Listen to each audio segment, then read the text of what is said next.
Hablum minallah ini berisi tauhid, berisi zikir, berisi ibadah, berisi taqarrub, berisi mujahadah dan sebagainya dan sebagainya. Tetapi hablum minallah itu harus melahirkan kebaikan pada hablum minannas.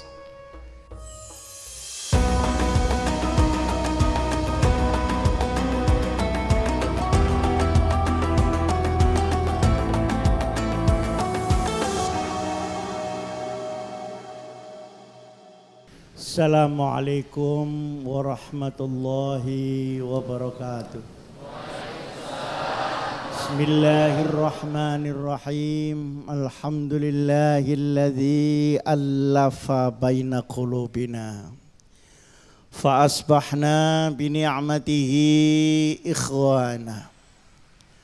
Allahumma salli ala sayyidina wa maulana wa syafi'ina wa uswatina wa habibina wa qurrati a'yunina Muhammadin sallallahu alaihi wasallam wa ala alihi wa sahbihi ila yaumil qiyam.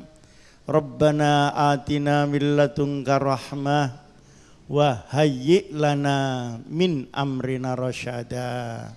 Amma ba'd. Hadratul muhtaramin, ashabal fadilah, para alim ulama, jamaah semuanya yang saya muliakan, dan di mana saja pendengar dapat mendengar suara dan siaran TV One ini. Sebagaimana seluruh umat Islam telah mengetahui bahwa ada dua bagian besar ajaran Nabi besar Muhammad sallallahu alaihi wasallam. Pertama hablum minallah dan yang kedua hablum minannas.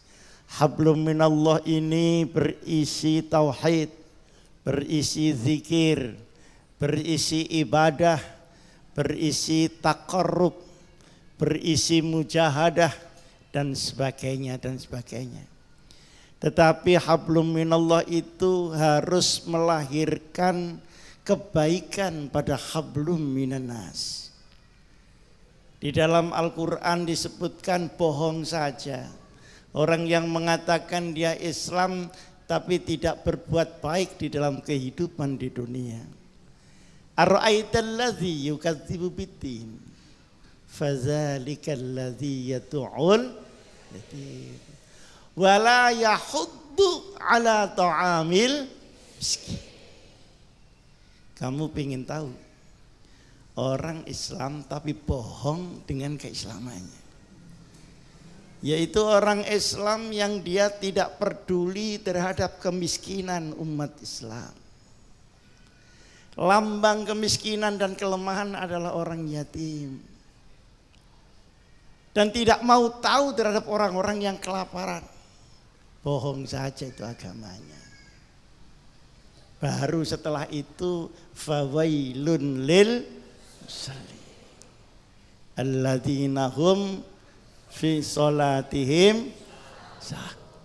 Perhatikan itu baik-baik, sehingga kesolehan pribadi kita harus melahirkan kesolehan sosial kita.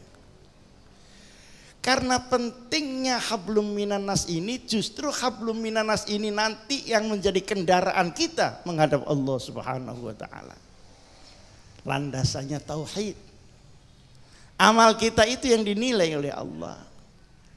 Dan di dalam hablum minannas ini yang paling penting adalah masalah keadilan. Keadilan hukum. Keadilan ekonomi, keadilan kesempatan, dan keadilan perlakuan.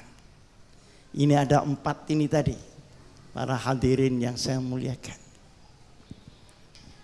Saking pentingnya setiap hari Jumat kita dengarkan, innallaha ya'muru bil adli wal ihsan wa ita'idzil qurba wa yanha 'anil fakhsya'i wal munkar.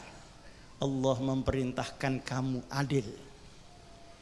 Wa idza hakamtum bainan nas fahkumu bil adl. Bukan hanya keadilan kepada sesama Islam, tapi keadilan kepada seluruh orang yang punya hak di manusia ini, baik yang Islam maupun yang non Muslim. Wal ihsan. Ihsan artinya kebaikan, tata krama sosial, gotong royong, saling muasyarah bil ma'ruf, itu al-ihsan. Dan yang ketiga keadilan ekonomi. Wa ita'idil qurba. Wa ita'idil qurba. Ratakan kepada kaum kerabat. Ini simbol dari keadilan ekonomi. Cuma keadilan hukum dan keadilan ekonomi tidak sama. Kalau keadilan hukum harus pas, tapi keadilan ekonomi asal merata, karena rezeki Allah tidak bisa sama. Tukang ban tidak sama rezekinya sama pabrik ban. Bagaimana bisa sama? Tapi merata. Dan merata itu ada ukurannya. Ukurannya apa? Nisab. Basic need. Ngerti enggak? Enggak ngerti enggak apa-apa.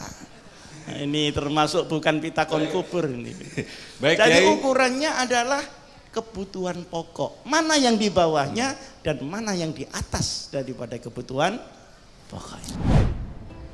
Negeri yang akan runtuh tandanya kalau orang kecil yang nyolong, yang nyuri ditangkap. Tapi kalau orang gede yang nyolong, tangannya kekecilan sehingga nggak cukup untuk menangkap orang gede. Ibarat kita jaring, jaringnya kecil, yang dijaring itu ikan paus. Akhirnya yang nggak kena, akhirnya jaringnya itu dimakan sama paus, orang-orangnya sekali.